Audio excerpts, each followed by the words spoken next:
صور مقطع من مقاطع أدعية الإمام السجاد سلام الله عليه: إلهي كم من نعمة أنعمت بها علي قل لك عندها شكري، وكم من بلية ابتليتني بها قل لك عندها صبري.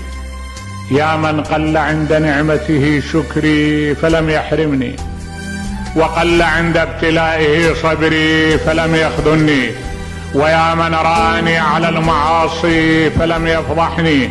يا ذا المعروف الذي لا ينقطع أبدا، ويا ذا النعماء التي لا تحصى عددا، أدنني إلى رحمتك.